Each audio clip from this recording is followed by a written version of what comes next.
லைட்டோட important ப்ராப்பர்ட்டிஸில் reflection refraction. இப்போ refraction பார்க்க போகிறோம். ரிஃப்ளெக்ஷன் என்ன சாச்சுன்னா, ரிஃப்ளெக்ஷன் லோயர் கிளாஸஸில் பார்த்துருப்போம். 9th ஸ்டாண்டர்டில் ரிஃப்ளெக்ஷன் பார்த்துருக்கோம். ஸோ இங்கே refraction.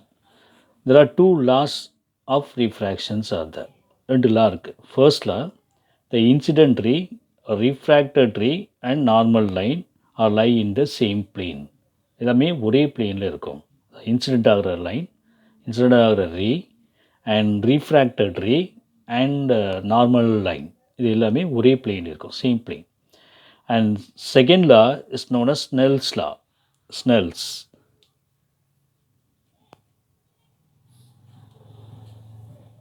second law is known as Snell's law. So it deals about sin I by sin R equal to mu 2 by mu 1 அப்படின்னு சொல்லுவோம் சிம்பிளாக. That means sin of the angle of incidence, okay, R அப்படின்னா sin of the angle of refraction, mu 1 அப்படின்னா refractive index of the first medium, mu 2 refractive index of the second medium. So when light travels from one medium to another medium, the path of the light deviates. இதா ஒரு மீடியம்லேருந்து இன்னொரு medium போகிறப்ப light வந்து என்ன ஆகும், பாத் deviate ஆகும். அதுதான் நம்ம ரீஃப்ராக்ஷன் அப்படின்னு சொல்கிறோம்.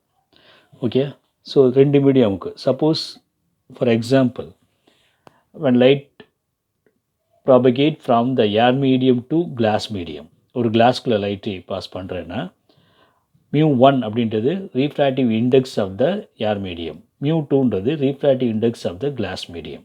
ரெண்டுக்குள்ள ரேஷியோ எதுக்கு ஈக்குவலாக இருக்கும் அப்படின்னா the angle of sin of angle of incidence to the sin of angle of refraction. Okay, so Snell's law states that, law எப்படி சொல்லணும் அப்படின்னா the sin of the angle of the ratio of the sin of angle of incidence to the sin of angle of refraction is equal to the ratio of refractive indices of two medium. Okay, திரும்ப சொல்கிறேன். Snell's law states that the ratio of the sin of angle of incidence to the sin of angle of refraction is equal to the ratio of refractive indices of the two media. Okay.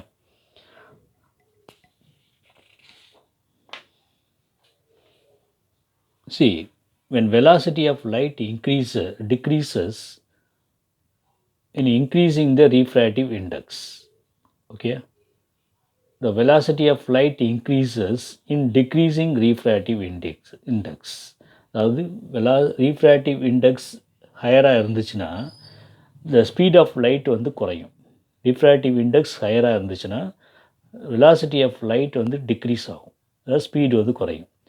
Suppose refractive index value decrease ஆச்சுன்னா speed of light வந்து increase ஆகும். Velocity of light increases in decreasing the refractive index. நம்ம கொஞ்சமாக ascending ஆர்டரில் refractive index லோவிலேருந்து higher level வரைக்கும் மீடியமாக நம்ம சேஞ்ச் பண்ணிகிட்டே இருந்தோம் அப்படின்னா velocity of light lower refractive இண்டெக்ஸில் ஹையராக இருக்கும். ரீஃப்ராக்டிவ் இண்டெக்ஸ் இன்க்ரீஸ் ஆக ஆக அந்த மீடியமில் லைட்டோட ஸ்பீட் குறைஞ்சிக்கிட்டே இருக்கும். ஓகே, இதுதான் அதோட மெயின் மீனிங். தென் ரீஃப்ராக்டிவ் இண்டெக்ஸை பேஸ் பண்ணி தான் லென்சஸ் கன்ஸ்ட்ரக்ட் பண்ணுறோம். லென்சஸில் ரெண்டு டைப் இருக்குது. ஒன்று கான்வெக்ஸ் லென்ஸ், இன்னொன்று concave lens. Convex lens converging the light rays. Light incident ஆச்சுன்னா அது ஒரு பாயிண்டில் கன்வெர்ஜ் பண்ணும், அதாவது குவிக்கும்னு சொல்லுவோம். கான்கேவ் லென்ஸ்னால் டைவர்ஜிங் த லைட் ரேஸ். பாருங்கள் இந்த டயக்ராம் படு. டயக்ராமில் this is convex lens. So center of the lens is known as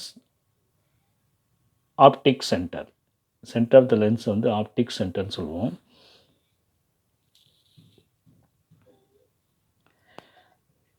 The line drawn horizontal through the optic center, ஒரு லைன் ஹரிசாண்டலாக ஒரு லைன் ட்ரா பண்ணுறோம். that is called principal axis. Then லைட்டே converge ஆகிற பாயிண்ட்டை வந்து பிரின்சிபல் ஃபோக்கஸ் அப்படின்னு சொல்லுவோம். Principal focus. தென் ஆப்டிக் சென்டர்லேருந்து பிரின்சிபல் ஃபோக்கஸ் வரைக்கும் இருக்கிற கேப் வந்து ஃபோக்கல் லென்த்துன்னு சொல்லுவோம். Focal length. Okay, so convex lens ஒரு ஸ்பெரிக்கல் லென்சஸ் ரெண்டுமே spherical lenses convex and concave. Convex lens the center point optic center and horizontal line passing through the optic center is called principal axis. The rays are converging at the point optical principal focus. The distance between the optic center to the principal focus is focal length. Okay. Then concave lens la pathina diverging. Diverging la the light are diverging. Okay.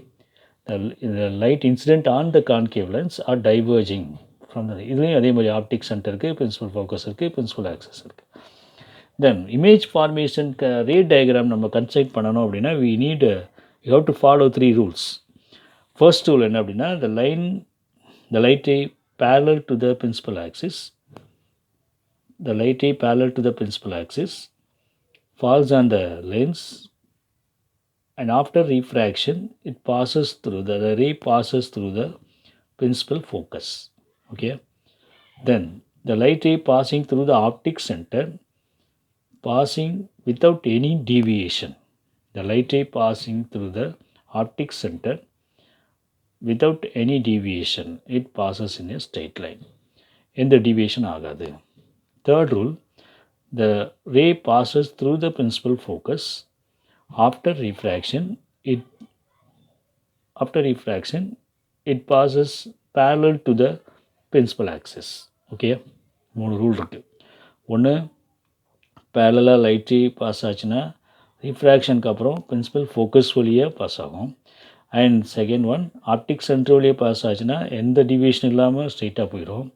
Third one, principal focus வழியாக pass ஆச்சுன்னா ரிஃப்ராக்ஷனுக்கு அப்புறம் parallel ரேயாக போகும். Rules. இதே மாதிரி concave லென்சஸ்க்கு light principal axis பேரலாக வர light after refraction diverges. Okay, diverge ஆகி போயிடும். இதை இமேஜினரி லைனை நம்ம எக்ஸ்டெண்ட் பண்ணோம் அப்படின்னா is meet at a principal focus. Okay, second rule, the light ray passes through the optic center without any deviation. And third rule, light from the diverging point, infinity distance, light from the principal focus, it passes parallel to the principal axis. Okay, இங்கே எப்படி அதே மாதிரி தான் principal ஃபோக்கஸில் இருந்து வர light ray imaginary line, principal ஃபோக்கஸ்லேருந்து வர light ray after refraction it passes parallel to the principal axis. Okay, these are the rules for drawing the image formation by the concave and convex lenses. Okay, இப்போ image formation of the convex lens first பார்க்க போகிறோம். அது எப்படின்னு பார்ப்போம். இந்த diagram draw பண்ணுறப்ப equal measurements of lenses ஒரே மாதிரி இருக்க மாதிரி ட்ரா பண்ணணும். அதுக்கு என்ன பண்ணணும்னா ஒரு 2 சென்டிமீட்டர் காம்பஸில் எடுத்து கட் பண்ணிக்கோங்க. அப்புறம் திரும்ப இந்த பக்கமும் ஒரு கட் பண்ணிக்கோங்க. அதாவது காம்பஸ் வச்சு இந்த பக்கம் ரைட் கட்டிங், இந்த பக்கம் ஒரு left cutting, 2 curve surface meet பண்ணுற மாதிரி. ஸோ சென்டர் பாயிண்ட்லேருந்து 2 சென்டிமீட்டரில் ஒரு பிரின்சிபல் ஃபோக்கஸ், லெஃப்ட் சைடும் ரைட் சைடும், இங்கே ஒரு எஃப், இங்கே ஒரு எஃப். சென்டர்லேருந்து 2 சென்டிமீட்டர், இந்த ரைட் சைடு 2 சென்டிமீட்டர், அதுக்கடுத்து 4 சென்டிமீட்டரில் 2F, இங்கே ஒரு 4 சென்டிமீட்டரில் 2F. இந்த மாதிரி டயக்ராம் போட்டுக்கோங்க. Okay, first case diagram construct பண்ணுறதுக்கு, கான்வெக்ஸ் லென்ஸ் கன்ஸ்ட்ரக்ட் பண்ணுறதுக்கு ஒரு ஸ்ட்ரெயிட் லைன் ட்ரா பண்ணிடுங்க. தென் ஒரு கர்வ்டை கர்வ்டை கட் பண்ணிக்கோங்க. காம்பஸ் ப்ரொடெக்டரை வச்சு கட் பண்ணிட்டீங்கன்னா நேரம் கரெக்டாக உங்களுக்கு கான்வெக்ஸ் சர்ஃபேஸ் வந்துடும். ஒரே மாதிரி ஹைட் வச்சுக்கோங்க. ஹைட் வச்சிங்கன்னா எல்லா லென்சஸும் சேம் ஹைட்டில் ஒரே மாதிரி இருக்க மாதிரி கன்ஸ்ட்ரக்ட் பண்ணிக்கலாம். ரைட். இப்போ வென் ஆப்ஜெக்ட் அட் இன்ஃபினிட்டி டிஸ்டன்ஸ்லேருந்து வச்சிட்டிங்க அப்படின்னா the rays are coming from infinity and converges at the principal focus. பிரின்சிபல் ஃபோக்கஸில் இமேஜ் ஃபார்ம் ஆகும். இமேஜ் ரியல் இமேஜாக இருக்கும். அட் எஃப் பிரின்சிபல் ஃபோக்கஸில் இமேஜ் கிடைக்கும். இன்வெர்டட் இமேஜாக இருக்கும். ஹைலி டிமினிஸ்ட் இமேஜாக இருக்கும், ரொம்ப சின்னதாக இருக்கும். தென் ஆப்ஜெக்ட் அட் பியாண்ட் 2F இருந்துச்சுன்னா, பியாண்ட் 2Fல ஒரு ஆப்ஜெக்டை ட்ரா பண்ணிவிட்டு then the rules to be followed. ஒரு ரூல் வந்து என்ன அப்படின்னா light parallel to the principal axis. parallel line போடணும், இன்னொன்று ஆப்டிக் சென்டர் வழியாக போடணும். After refraction the ray passes through the principal focus இப்படி போகணும். இன்னொன்று ஆப்டிக் சென்டர் வழியில் வர லைட்டே ஸ்ட்ரெயிட்டாக போகணும். ரெண்டுமே எஃப் வழியாக வர லைட்டையும் ஓ வழியாக வர லைட்டையும் ஒரு பாயிண்டில் மீட் பண்ணோம். That point we get a image. Okay, so when object beyond 2f we are getting the image between f and 2f. ஸோ ரியல் இமேஜாக கிடைக்கும், between f and 2f கிடைக்கும், inverted இமேஜாக கிடைக்கும், diminished இமேஜாக கிடைக்கும். Third case, when we keep the object at 2f the image formed at 2fலேயே கிடைக்கும். ஆப்ஜெக்டை 2fல வச்சா இமேஜும் 2fலேயே கிடைக்கும். ரியல் இமேஜஸாக இருக்கும், at 2fலேயே கிடைக்கும், இன்வெர்டட் இமேஜாக இருக்கும், பட் சைஸ் சேம் சைஸாக இருக்கும். ஓகே, சேம் சைஸாக இருக்கும்.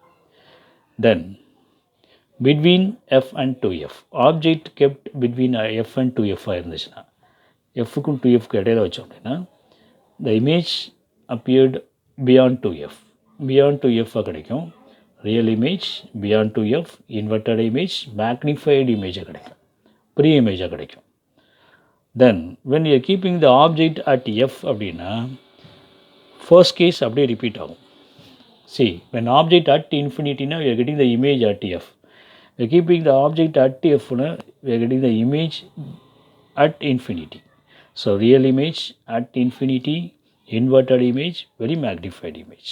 ஓகே, ரொம்ப பெருசாக கிடைக்கும். ஸோ இதெல்லாம் வந்து என்ன அப்படின்னா கன்ஸ்ட்ரக்ஷன் ஆஃப் ரே டயக்ராம்ஸ். இந்த ரே டயக்ராம்ஸை ட்ரா பண்ணி படிக்கணும், எங்கே ஆப்ஜெக்ட் வச்சா எங்கே இமேஜ் கிடைக்கும்னு தெரிஞ்சுக்கணும். ஓகே, சி ஒரே ஒரு கான்செப்ட் என்னென்னா, when object beyond the lens, far away from the lens, image appeared very near to the lens. Image பக்கத்தில் கிடைக்கும். ஆப்ஜெக்ட் டிஸ்டன்ஸில் இருந்துச்சுன்னா இமேஜ் லென்ஸ்க்கு பக்கத்தில் கிடைக்கும். when the object very close to the lens, image is far away from the lens. பக்கத்தில் கொண்டு போனோம்னா, ஆப்ஜெக்டை பக்கத்தில் கொண்டு போனோம்னா இமேஜ் வந்து டிஸ்டன்ஸில் போயிட்டு இருக்கும், பெரிய சைஸாக கிடைக்கும். இதே கான்வெக்ஸ் லென்ஸில் இன்னொரு case, when object kept within எஃப்குள்ளே வச்சோம்னா, அதாவது ஆப்டிக் சென்டருக்கும் எஃப்க்கும் இன்பிட்வீன் வச்சோம் அப்படின்னா we are getting virtual image. அதாவது இமேஜ் எங்கே கிடைக்கும்னா இப்படி போய்கிட்டே இருக்கும். எஃப் வழியாக ஒரு ரே போகும், ஆப்டிக் சென்டர் வழியாக ஒரு ரே போகும், but they won't meet at all, எங்கேயுமே மீட் ஆகாது. But we are extending the rays. இந்த ரெண்டு ரேயும் சேம் சைடு எக்ஸ்டெண்ட் பண்ணால் அட் எ பாயிண்ட், ஏதோ ஒரு பாயிண்ட்டில் என்ன ஆகும் அப்படின்னா மீட் பண்ணோம், அங்கே ஒரு இமேஜ் கிடைக்கும். அது வர்ச்சுவல் இமேஜாக இருக்கும். இந்த இடத்துல ஒரு இமேஜ் கிடைக்கும். இது ஒரு வர்ச்சுவல் இமேஜாக இருக்கும், பட் மேக்னிஃபைடு இமேஜாக இருக்கும். So virtual image, back side of the object and erect image and magnified image. Virtual image, back side of the image, object and erect image and magnified. அதாவது object எந்த side வச்சோமோ அங்கேயே image கிடைக்கும், magnified இமேஜாக கிடைக்கும். இது 6 cases deals about the convex lens. Convex லென்ஸில் எப்படி இமேஜ் ஃபார்மேஷன் கிடைக்குது. 5 cases we are getting real images. ரைட்டா, 6th கேஸில் மட்டும்தான் கான்வெக்ஸ் லென்ஸில் we are getting virtual images. ஓகே, what is that real and virtual images sir அப்படின்னா, ஸ்க்ரீனில் நாம் பார்க்குறது எல்லாமே ரியல் இமேஜஸ். ஸ்க்ரீனில் பிடிக்க முடியும், ஃபோட்டோகிராஃப் எடுக்க முடியும் அப்படின்றதுலாம் ரியல் இமேஜஸ். நம்மளால் பார்க்க மட்டும்தான் முடியும், ஸ்க்ரீனில் பிடிக்க முடியாது அப்படின்றதுலாம் virtual image. இப்போ டெலஸ்கோப்பில் ரொம்ப தூரத்தில் இருக்க ஒரு பிளேஸை நாம் பார்க்குறோம். ஓகே, அதை நம்ம என்ன பண்ண முடியாது, ஃபோட்டோகிராஃப் எடுக்க முடியாது, அது விர்ச்சுவல் இமேஜ். பட் நம்ம யாராவது ஃபோட்டோ எடுக்கிறாங்க, ஃபோட்டோ எடுத்து பிரிண்ட் அவுட் போட்டு அந்த ஃபோட்டோ நம்ம பார்க்குறோம், அது ரியல் இமேஜஸ். இப்போ மிரர் முன்னாடி நிற்கிறோம், அது virtual image. Okay, virtual image. Photograph எடுக்க முடிஞ்சதெல்லாம் ரியல் இமேஜஸ், பார்க்க மட்டும்தான் முடியும் அப்படின்னா அதெல்லாம் விர்ச்சுவல் இமேஜஸ். கான்கேவ் லென்ஸில் டைவர்ஜிங் லென்ஸ் அப்படி சொல்லுவோம். ஒரே ஒரு case, object at any place, லென்ஸுக்கு முன்னாடி எங்கே வேணாலும் ஆப்ஜெக்ட் வச்சுக்கலாம். Okay, the light ray divergent, but we are extending the imaginary lines at f. அப்போ அந்த இமேஜினரி லைன் எஃப்க்கு வெளியே போகிற ரேயும் the ray passing through the optic சென்டரும் மீட் பண்ணுற பிளேஸில் ஒரு இமேஜ் கிடைக்கும். திஸ் இஸ் விர்ச்சுவல் இமேஜாக இருக்கும், சேம் சைடாக கிடைக்கும், வித்தின் எஃப்க்குள்ளே கிடைக்கும், வெரி டிமினிஸ்ட் இமேஜாக இருக்கும், எரெக்ட் இமேஜாக இருக்கும். What is that erect image? Inverted erect, 2 word பார்த்துருக்கோம். இங்கேயும் எரெக்ட் வந்திருக்கு, இங்கேயும் எரெக்ட். எரெக்ட் இமேஜ்னால் ஸ்ட்ரெயிட்டாக இருக்குன்னு அர்த்தம். இன்வெர்டட் இமேஜ்னால் தலையில் இருக்குன்னு அர்த்தம். ஓகே. ஸோ கான்கேவ் லென்ஸில் erect image, magnified image, erect image, diminished image, virtual இமேஜாக கிடைக்கும். Okay. Then uses of convex lens and uses of concave lens.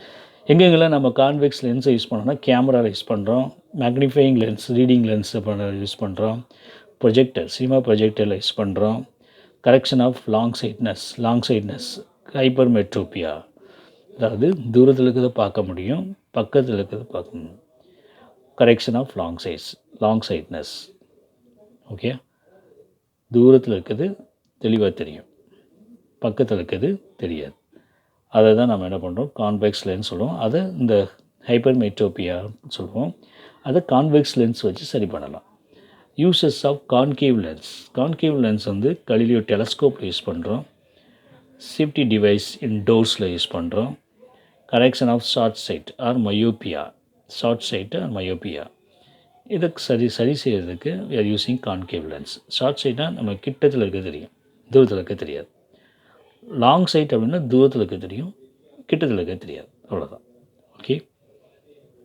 Can you understand? So concave lens, convex lens எங்கெங்கே use ஆகுதுன்றதை நம்ம டீட்டெயிலாக பார்த்துட்டோம். தென் lens ஈக்குவேஷனில் sign conventions முதல்ல தெரிஞ்சுக்கணும். Sign கன்வென்ஷன்ஸ்னால் எங்கெங்கெல்லாம் ப்ளஸ் போடணும், எங்கெங்கெல்லாம் மைனஸ் போடணும், அவ்வளோதான். சரி, நம்ம எங்கே ப்ளஸ் போட மைனஸ் பண்ணால் ஒன்று ஆப்ஜெக்ட் டிஸ்டன்ஸை நோட் பண்ணுறப்ப யூன்னு சொல்லுவோம், அல்லது இமேஜ் டிஸ்டன்ஸ் நோட் பண்ணால் வின்னு சொல்லுவோம். இந்த F focal length you V F, இது மூணுக்குமே ப்ளஸ் போகிறதா மைனஸ் போகிறதா அப்படின்னு பார்க்கணும். சரி, ஒரு லென்ஸ் நம்ம யூஸ் பண்ணுறோம் அப்படின்னா லென்ஸோட ஆப்போசிட் சைட் மெஷர்மெண்ட் எடுத்தோம் அப்படின்னா அப்போல்லாம் நம்ம என்ன பண்ணணும், மைனஸ் சைன் போடணும். ஓகே. லென்ஸோட சென்டரில் இருந்து ஃபார் எக்ஸாம்பிள் லென்ஸோட சென்டர்லேருந்து ஆப்போசிட்டில் நம்ம டிஸ்டன்ஸை மெஷர் பண்ணோம் அப்படின்னா மைனஸ் சைன் வரும். The direction against the light propagation of லைட்டுக்கு ஆப்போசிட்டில் மெஷர்மெண்ட் எடுத்தோம்னா என்ன பண்ணோம், மைனஸ் சைன். லைட் ப்ராபகேஷனுக்கு சேம் சைடை மெஷர் பண்ணோம்னா, அதாவது ஆப்டிக் சென்டர்லேருந்து இங்கே எஃப்க்கு போகுது, இந்த டிஸ்டன்ஸை மெஷர் பண்ணால் ப்ளஸ் போடணும், இந்த பக்கம் மெஷர் பண்ணால் மைனஸ் போடணும். தென் ஆப்ஜெக்ட் ஸ்ட்ரெயிட்டாக இருந்துச்சுன்னா ப்ளஸ் போடணும், இமேஜ் இன்வெர்ட்டடாக இருந்துச்சுன்னா மைனஸ் போடணும், இமேஜும் ஸ்ட்ரெயிட்டாக இருந்துச்சுன்னா ப்ளஸ் போடணும். ஓகே. ஆப்ஜெக்ட் ஆர் இமேஜஸ் ஸ்ட்ரெயிட்டாக இருந்துச்சுன்னா ப்ளஸ், இன்வெர்ட்டடாக இருந்துச்சுன்னா minus. Okay. Then real images இருந்துச்சுன்னா ப்ளஸ் போடணும், வர்ச்சுவல் இமேஜஸ் இருந்துச்சுன்னா மைனஸ் போடணும். ஓகே. இது எல்லாமே என்னது, sign conventions of object distance, image distance, focal length. Okay. Then magnification. லென்ஸோட முக்கியமான ஃபங்க்ஷனே மேக்னிஃபிகேஷன் தான். ஆப்ஜெக்டோட சைஸை ஸோ மெனி டைம்ஸ் இன்க்ரீஸ் பண்ணி கொடுக்கும், பெருசாக்கி கொடுக்கும். ஸோ எப்படி நம்ம கால்குலேட் பண்ணுறது, h'/h, அதாவது இமேஜோட ஹைட்டை மெஷர் பண்ணணும் பை ஆப்ஜெக்டோட ஹைட்டை மெஷர் பண்ணணும், ரெண்டுக்குள்ள ரேஷியோ பார்க்கணும், height of the image by height of the object. Is call magnification அப்படின்னு சொல்லுவோம். இல்லை அப்படின்னா இமேஜ் ஃபார்ம் பண்ணுற டிஸ்டன்ஸ், லென்ஸோட சென்டர்லேருந்து இமேஜ் இருக்கிற டிஸ்டன்ஸ், இமேஜ் டிஸ்டன்ஸ், லென்ஸோட சென்டர்லேருந்து ஆப்ஜெக்ட் இருக்கிற distance, object distance. So image distance by object distance, otherwise height of the image by height of the object. இது எல்லாமே ஒரே மாதிரி தான் இருக்கும். So magnification equal to h'/h equals to v/u. இதுக்கு வந்து நோ யூனிட் அட் ஆல். ஏன் unit வராது அப்படின்னா, இது ரெண்டுக்குமே டிஸ்டன்ஸ் மெஷர் பண்ணுறப்ப சென்டிமீட்டரில் மெஷர் பண்ணுவோம். ஸோ ரெண்டுக்கும் ரேஷியோ பார்க்குறப்ப சென்டிமீட்டர் கேன்சல் ஆகிடும். So there is no unit. Then lens makers equation நம்ம பார்க்குறோம். லென்ஸ் மேக்கர்ஸ், ஒரு லென்ஸை நம்ம ப்ரிப்பரேஷன் பண்ணணும் அப்படின்னா we have to follow this equation. 1/f equal to mu minus 1 into 1/r1 minus 1/r2. இல்லை மியூ அப்படின்றது ரீஃப்ராக்டிவ் இண்டெக்ஸ் அப்படின்னு சொல்லுவோம். R1 அண்ட் R2ன்றது radius of the spherical lenses அப்படின்னு சொல்லுவோம். இதை பேஸ் பண்ணி தான் லென்ஸை தயாரிக்கிறாங்க, லென்ஸை மேக் பண்ணுறாங்க, ப்ரொடியூஸ் பண்ணுறாங்க. So this equation is known as lens makers equation. Then ஒரு லென்ஸோட பவர் எப்படி இருக்கும் அப்படின்னா, இப்போ நம்ம நிறைய பேர் ஸ்பெக்ஸ் போட்டு பார்த்துருக்கோம். ஸ்பெக்ஸுக்குன்னு ஒரு பவர் இருக்கும். ப்ளஸ் பவர் இல்லாட்டி மைனஸ் பவர்னு சொல்லுவாங்க. அந்த ப்ளஸ் பவர் மைனஸ் பவர் எப்படி நம்ம ஃபைண்ட் அவுட் பண்ணுறது? 1/f equal to power equal to 1/f. அது அவங்க யூஸ் பண்ண லென்ஸோட ஃபோக்கல் லென்த்தை 1 ஃபோக்கல் லென்த் இன் மீட்டரில் நம்ம கன்வெர்ட் பண்ணி டிவைட் பண்ணோம்னா ஒரு வேல்யூ கிடைக்கும். அதுதான் பவர் ஆஃப் த லென்ஸ் அப்படின்னு சொல்கிறோம். Okay, the unit of the power of the lens is dioptre. Capital D அப்படின்னு நோட் பண்ணுவோம். Okay, dioptre. அப்புறம் அது கான்கேவ் லென்ஸ் இருந்தால் மைனஸ் சைன் யூஸ் பண்ணுவோம். கான்வெக்ஸ் லென்ஸ் இருந்தால் ப்ளஸ் சைன் யூஸ் பண்ணுவோம். ஓகே, அப்போ மைனஸ் எது? கான்கேவ்னா ஷார்ட் சைட்டுக்கு மைனஸ் வரும், லாங் சைட்டுக்கு ப்ளஸ் வரும். அப்போ யாராவது மைனஸ் பவர் சொன்னாங்கன்னா ஷார்ட் சைட்டில் இருக்கும், ப்ளஸ் பவர் சொன்னாங்கன்னா லாங் சைட்னஸ் இருக்கும். Okay, can you understand? So concave லென்ஸுக்கு நெகட்டிவ் பவர், கான்வெக்ஸ்க்கு பாசிட்டிவ் பவர். Okay, right. அடுத்து ஸ்ட்ரக்சர் ஆஃப் ஹியூமன் ஐ பார்க்க போகிறோம். இதில் முக்கியமான இப்போ ஏன் இது வந்து பயாலஜிலேருந்து ஃபிசிக்ஸ் கொடுத்துருக்காங்க அப்படின்னா, லைட்டை டிபெண்ட் பண்ணி இருக்கிறதுனால ஹியூமன் ஐயோட ஸ்ட்ரக்சரை நாம் என்ன பண்ணியிருக்கோம் இங்கே பார்க்க போகிறோம். இதோட இது சென்ட்ரல் இருக்குது தான் ஐ லென்ஸ் அப்படின்னு சொல்லி, இதுதான் ஐ லென்ஸ். ஓகே, இந்த portion eye lens made up of டிஷ்யூஸில் இருக்கும். ஓகே, ஐ லென்ஸ்க்கு ஃப்ரண்ட்டில் பார்த்தீங்கன்னா பியூப்பிள் அப்படின்னு இருக்கும். ஓகே, ஸோ பியூப்பிள் அதை லென்ஸை ஹேங் பண்ணிட்டு இருக்கிறது சிலியரி மசில்ஸ் தான் இருக்கும். சிலியரி மசில்ஸ் வந்து லென்ஸை ஹேண்டில் பண்ணியிருக்கோம். தென் கார்னியா இருக்குது, தென் ஐரிஸ் இருக்குது, தென் ரெட்டினா. இதெல்லாம் இம்பார்ட்டன்ட் சொல்லுவோம். ஐரிஸோட ஃபங்க்ஷன், கார்னியாவோட ஃபங்க்ஷன் என்ன அப்படின்னா, லென்ஸை வந்து ப்ரொடெக்ட் பண்ணுற ஸ்க்ரீன் மாதிரி இருக்கும் cornea. Okay, then pupil, the light passing through the pupil தான் உள்ளே தான் கரெக்டாக. பியூப்பிள்னால் அந்த ஹோல்குள்ளே தான் லைட் என்ட்ரு ஆகும். The amount of light entered into the pupil or entered into the eye lens is controlled by iris. இந்த அமௌண்ட் ஆஃப் லைட்டை கண்ட்ரோல் பண்ணுறது தான் ஐரிஸோட ஃபங்க்ஷன். ஓகே, தென் உள்ள லைட்டை கண்ட்ரோல் பண்ணி உள்ளே போயிடும், ஐ லென்ஸ்குள்ளே போயிடும். Then eye lens is adjusting the position due to the intensity of light ray. அதை அட்ஜஸ்ட் பண்ணும். the adjustment of the light ray by the lenses with the help of the ciliary muscles. அது help பண்ணுறது ciliary muscles தான் help பண்ணும். So பிரைட்டாக இருந்துச்சுன்னா கண்ணை சுருக்கிறதும், டார்க்காக இருந்துச்சுன்னா கண்ணை கொஞ்சம் எக்ஸ்பேண்ட் பண்ணி பார்க்குறதும் நாம் செய்வோம். அதுக்கு ரீசன் வந்து ciliary muscles. Okay, amount of light நிறைய வந்துச்சு உள்ளே என்ட்ராது அப்படின்னா அதை கண்ட்ரோல் பண்ணுறது ஐரிஸ், இந்த லென்ஸை கண்ட்ரோல் பண்ணுறது ciliary muscles. Okay, then the image formed by the eye lens எங்கே ஃபார்ம் ஆகும் அப்படின்னா இந்த ரெட்டினாவில் தான் ஃபார்ம் ஆகும். ரெட்டினாவில் தான் eye lens form. Retina, the image formed by the eye lens, okay, on the ரெட்டினாவில் தான். ஓகே, இந்த ரெட்டினாவிலேருந்து என்ன ஆகும்னா பிரெயினுக்கு கனெக்ட் ஆகி போகும். ரெட்டினாவிலேருந்து பிரெயினுக்கு இது மாதிரி போகும். the information about the images, okay, and carry to the brain. இம்பல்சஸாக போகும். அந்த இம்பல்சஸ்லாம் கேரி டு த பிரெயின் அப்படின்னா இது ஆப்டிக் நர்வ்ஸ்ன்னு சொல்லுவோம். Optic nerves. So the messages or the pulses from the retina carry to the brain by optic nerves. The structure of human eye. இதில் முக்கியமான iris controlling the light ray when entered to the eye. At the cornea, the layer of on the pupil, and pupil அப்படின்னா the light ray enters through the pupil and eye lens made up of tissues which is acting as a convex lens ஷேப்பில் இருக்கும். And ciliary muscles, it adjusts the eye lenses. I lens adjust பண்ணுறது, stability கொடுக்குறது optic ciliary muscles.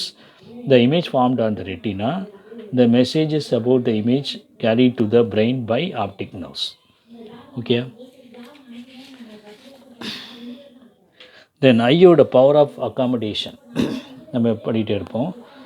Power of accommodation of the eye and vision of time of extinct 1/16 second. நம்ம vision ஆகுனா, அதாவது நம்ம ஒரு ஒரு சீன் பார்க்குறோம் அப்படின்னா 1/16 செகண்ட் அது ரீட்டைன் ஆகிருக்கும், அதுக்கப்புறம் அது டிஸப்பியர் ஆகிடும். 1/16 செகண்டோட விஷன் டைமை வச்சு தான் அந்த டெலிவிஷன்ஸில் ஃப்ரேம் ஆஃப் சீன்ஸ் வர்றது. அதாவது 16 செகண்ட்ஸ்க்கு 1/16 செகண்ட்குள்ளே அடுத்த சீன்ஸ் வந்துடும், அடுத்த ஃபிலிம் வந்துடும். இப்படி கண்டினியூஸாக அந்த 1/16 செகண்ட் ரீட்டைனாக இருக்கனால நமக்கு கண்டினியூட்டியாக சீன்ஸை பார்க்குற மாதிரி தெரியும். ஓகே, எக்ஸாம்பிள் அந்த ஒவ்வொரு டெலிவிஷனில் வர ஒவ்வொரு ஃப்ரேமும் 1/16 செகண்ட்ஸ் ரீட்டைன் ஆகும், அதுக்குள்ளே அடுத்த சீன் வந்துடும். அப்போ தான் அதை நம்ம பார்க்குறப்ப ஃபாலோவாக கண்டினியூஸாக இருக்கிற மாதிரி தெரியும். And least distance of distinct vision of the eye is 25 centimetre. அது 25 சென்டிமீட்டருக்குள்ளே நம்ம என்ன பண்ண முடியும், 25 சென்டிமீட்டரில் எக்ஸாக்டாக minimum distance can see clearly. 25 சென்டிமீட்டரில் நம்ம புக்ஸை வச்சு கரெக்டாக ரீட் பண்ணிட்டோம் அப்படின்னா we don't have any defect in our eye. Okay, இப்போ அந்த புக்கை அட்ஜஸ்ட் பண்ணி 25 சென்டிமீட்டருக்கு கம்மியாகவோ இல்லை 25 சென்டிமீட்டருக்கு அதிகமாகவோ வச்சு படிக்க ட்ரை பண்ணோம்னா we have the defect in the eye. Okay, so least distance of distinct vision of eye is 25 centimeter. We can only read within below the 25 centimeter or above the 25 centimeter அப்படின்னா we have the defects in eye. அப்படின்னா what are the defects அப்படின்னு பார்க்குறோம். Defects of short sightedness, அதை myopia அப்படின்னு சொல்லுவோம். அதை clay பண்ணுறதுக்கு ஐ lens use பண்ணுவோம், convex lens concave lens use பண்ணுறோம். ஸோ மயோப்பியா, கான்கேவ் லென்ஸ், அதுக்கு நெகட்டிவ் பவர், அதோட ஃபார்முலா பார்த்தீங்கன்னா F -x சொல்லுவோம், xy/x - y ஃபார்முலா. தென் லாங் சைட்னஸ், ஹைப்பர்மெட்ரோபியா அப்படி சொல்லுவோம், using convex lens, negative positive power and formula small d into capital D by D - T. இந்த formula use பண்ணுவோம். இது என்ன அப்படின்னா, என்ன ரீசன் ஷார்ட் சைட்னஸ் வரக்கு ரீசன் என்ன அப்படின்னா, லைட் ஃபால்ஸ் என்ன சம்டைம்ஸ் லைட் ரெட்டினாவில் ஃபார்ம் ஆகாமல் ரெட்டினா விட்டுட்டு வெளியில் ஃபார்ம் ஆகிடும். ஓகே, ஸோ அதை இன்னும் கொஞ்சம் கன்வெர்ஸ் பண்ணி கொண்டு வரணுன்றதுக்காக நம்ம யூஸ் பண்ணுறோம். ஷார்ட் சைட்னஸ் அப்படின்னா எலாங்கேஷன் ஆர் ஷார்ட்னிங், ரெண்டு ரீசன் தான் இருக்குது. ஷார்ட் சைட்னஸ் இருக்குது, elongation of eyeball or lengthening of shortness, contraction of eyeball. Okay,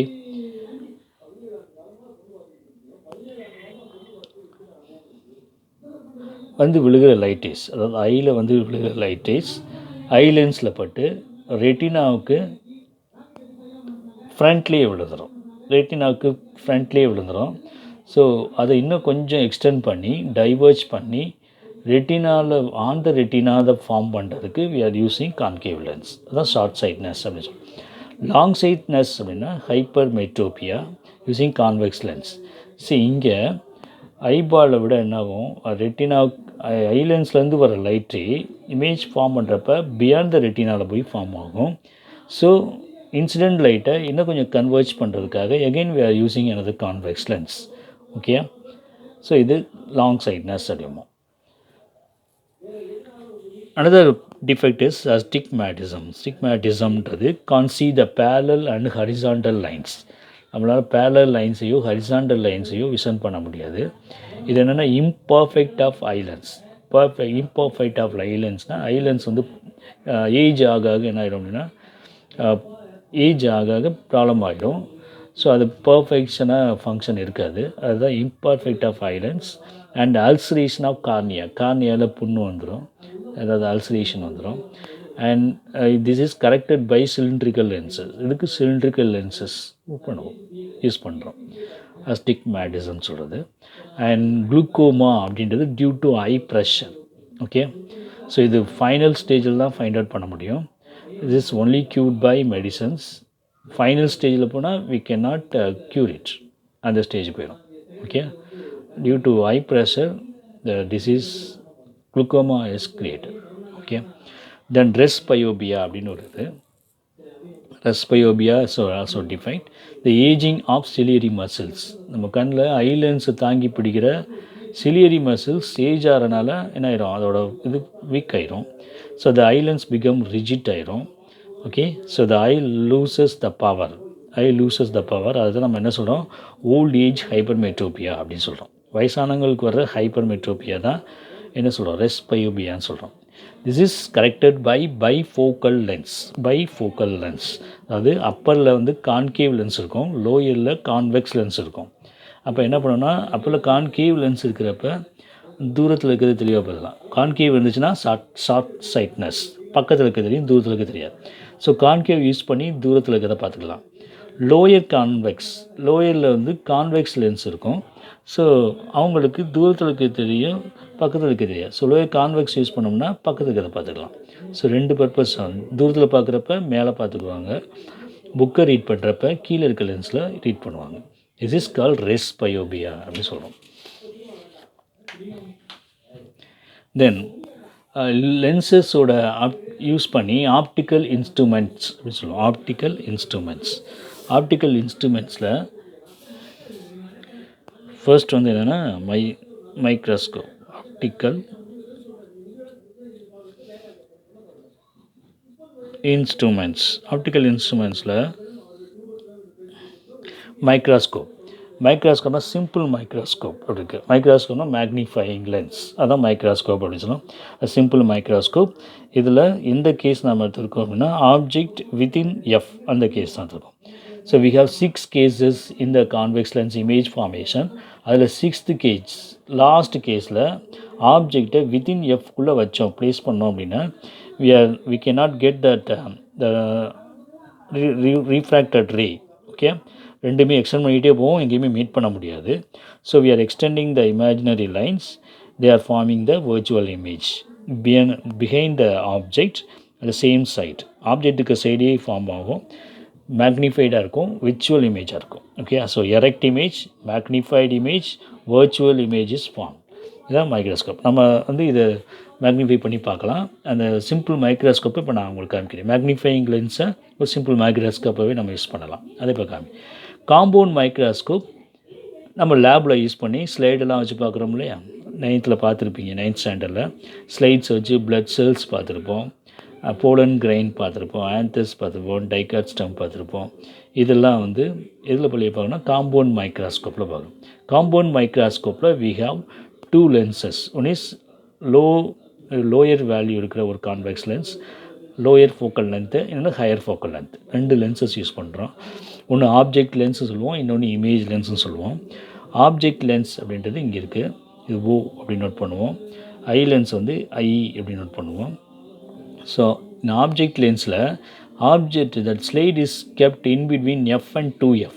எஃப்க்கும் 2Fக்கும் இடையில, அதாவது 6 கன்ஸ்ட்ரக்ஷன் ரே டயக்ராம்ஸ் இருக்குது. அதில் object kept at between F and 2Fல ஆப்ஜெக்ட் லென்ஸோட எஃப் அண்ட் 2Fல நம்ம we are keeping the object